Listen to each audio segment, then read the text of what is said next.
Hello friends, ఎలా ఉన్నారు? చింతించడం అనేది ఊయల లాంటిది. అది మిమ్మల్ని నిరంతరం కదిలిస్తూనే ఉంటుంది, కానీ ఎక్కడికి తీసుకెళ్ళదు. మానసిక ప్రశాంతత ఉంటే అన్ని సంపదలు ఉన్నట్లే. అందుకే మనస్సును ప్రశాంతంగా ఉంచుకోండి. మాటలు రానివారే కాదు, మనీ లేనివారు కూడా చాలా సందర్భాల్లో మౌనంగా ఉండాల్సి వస్తుంది.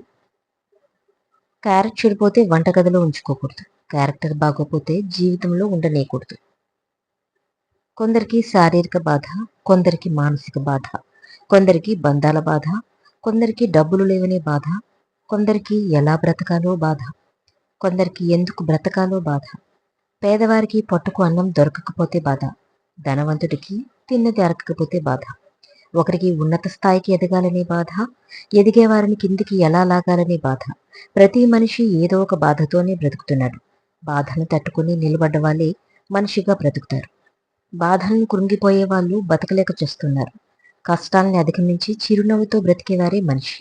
ఒక వ్యక్తిని దేవుడు కూడా మార్చలేడు, అతను తనంతట తాను మారాలి అనుకునేంత వరకు.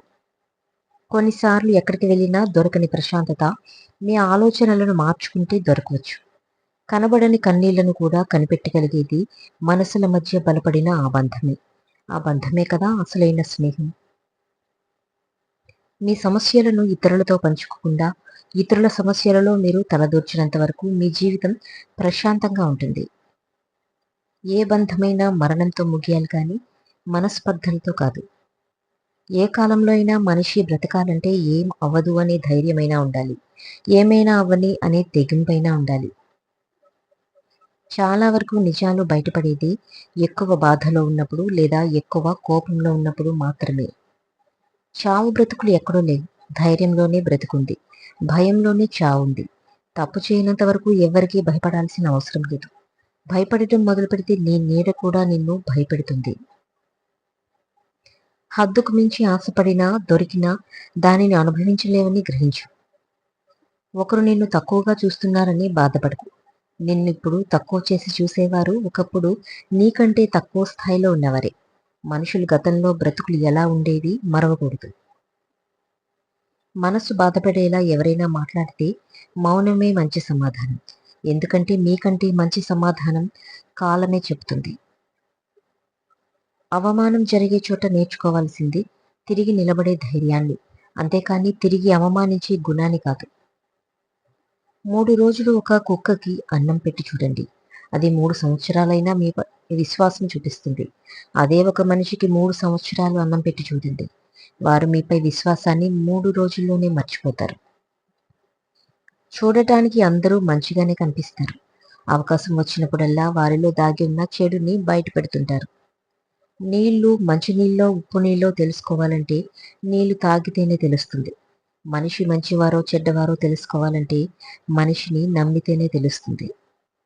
ఏ మనిషి మనస్సు మౌనంగా ఉంటుందో, ఏ మనిషి మహాద్భుతాలను సృష్టిస్తాడో, మనసును మౌనంగా ఉంచుకుంటే ఆలోచనలు ఆధీనంలో ఉంటాయి. ఆలోచనలు ఆధీనంలో ఉన్నాయి అంటే ఆత్మవిశ్వాసం పెరుగుతూ ఉంటుంది. ఆత్మవిశ్వాసమే అభివృద్ధికి పెట్టుబడి. ఎక్కడ విన్న మాటలు అక్కడే మర్చిపోవాలి. ఇక్కడివి అక్కడ, అక్కడివి ఇక్కడ చెప్పడం వల్ల జీవితాలు నాశనమవుతాయి. మితిమీరిన ఆశలు జీవితంలో ఆనందాన్ని, మితిమీరిన అహంకారం బంధంలోని మాధుర్యాన్ని దూరం చేస్తాయి. నీ ప్రతిబింబం స్పష్టత నీవు చూస్తే అద్దం మీద ఆధారపడి ఉంటుంది. నీ భవిష్యత్తు స్పష్టత నీ ఆలోచన విధానం మీద ఆధారపడి ఉంటుంది. నిశ్చయం మరియు సంకల్పం లేని మనిషి రెక్కలు లేని పక్షి లాంటివాడు. మనిషికి స్వార్థం ఉండటంలో తప్పులేదు, కాకపోతే అది నిన్ను నువ్వు కాపాడుకునేంత ఉండాలే తప్ప ఎదుటివారిని ముంచేంత ఉండకూడదు. మీరు ఎంత మార్చాలని ప్రయత్నించినా కొందరి ప్రవర్తన మార్చలేరు. అటువంటి వారితో ఎలా ఉండాలో మీరు నేర్చుకోవాలి. వారిని అక్కడితో వదిలేయాలి. పిలవకపోతే వెళ్ళదు, చెప్పకపోతే అడగద్దు, ఆలస్యంగా చెప్పినా పట్టించుకోదు. ముఖ్యమని భావిస్తే ముందే చెప్తారు, చివరిలో చెప్పారంటే ముందే వద్దు అనుకున్నారని అర్థం. సందర్భం అవకాశం దొరికినా ఎటువంటి తప్పులు చేయని వారే నిజమైన ఉత్తముడు. కళ కష్టపడకుండా వచ్చినా అది తీరాలంటే మాత్రం చాలా కష్టపడాలి. ఆశ అనుకోకుండా పుట్టినా అది పొందాలంటే మాత్రం అదృష్టం ఉండాలి. ఒక వ్యక్తి యొక్క కర్మ అతనిని మాత్రమే కాకుండా అతని భవిష్యత్తు తరాలను కూడా ప్రభావితం చేస్తుంది. మీకు నచ్చిన పాటను రోజంతా ఆపకుండా వినడం సాధ్యం కాదు. మరి మీకు నచ్చని మనిషిని, నచ్చని విషయాన్ని తలుచుకుని రోజంతా ఎందుకు బాధపడాలి? ఆలోచించండి. ఆనందాన్నిచ్చేవన్నీ మీకు మంచివి కావు. బాధ కలిగించేవన్నీ మీకు చెడ్డవి కావు. నువ్వు పరిచయం లేని భవిష్యత్తుకి, నీకు అవసరం లేని గతాన్ని పరిచయం చేయకు. ఏం మాట్లాడాలో నేర్పేది విద్య. ఎలా మాట్లాడాలో నేర్పేది వృత్తి. ఎంత మాట్లాడాలో నేర్పేది జ్ఞానం. అసలు మాట్లాడాలో వద్దో నేర్పేది తెలివి. కొందరి విలువ కోల్పోయినప్పుడు తెలుస్తుంది. కొందరి విలువ సమయం వచ్చినప్పుడు తెలుస్తుంది. మరికొందరి విలువ కాలం గడిచే కొద్దీ తెలుస్తుంది. కాటు వేసే పామునైనా నమ్మచ్చేమో కానీ ఊసర వెల్లిలా రంగులు మార్చే మనుషుల్ని మాత్రం నమ్మకూడదు. నిజాయితీగా ఉండాలి కానీ నిశ్శబ్దంగా ఉండిపోకూడదు. మౌనంగా ఉండాలి కానీ మాట పడకూడదు. విలువ లేని చోట నోరు విప్పకూడదు. కానీ అవసరం ఉన్న చోట నీ కోసం నువ్వు వాదించుకోవాలి. మొక్క ఎదగాలంటే కావాల్సింది ఖరీదైన కుండీ కాదు, నాణ్యమైన మట్టి. పిల్లలు ఉన్నతంగా ఎదగడానికి కావాల్సింది సంపాదన కాదు, సంస్కారం. నువ్వు ఎంత మంచిగా ఉన్నా ఎదుటివారికి చెడుగానే ఉంటావు. నీ జీవితం విలువ నువ్వు తెలుసుకోవాలి. ఒకరి కోసం అస్సలు ఆగకు. నీ భవిష్యత్తు చిక్కుల్లో పడుతుంది. ఎదుటివారు అసహాయత, అసమర్థత, బలహీనతను వాడుకుని గడుపుకునేవారు ఎంతటి వారైనా ఎప్పటికైనా తగిన మూల్యం చెల్లించుకోవాల్సిందే. నీ నీడను చూసి నీ బలం అనుకుంటే పొరపాటే. ఎందుకంటే నీడ కూడా వెలుగును బట్టి తన తీరును మారుస్తుంది. మనుషులు కూడా అంతే.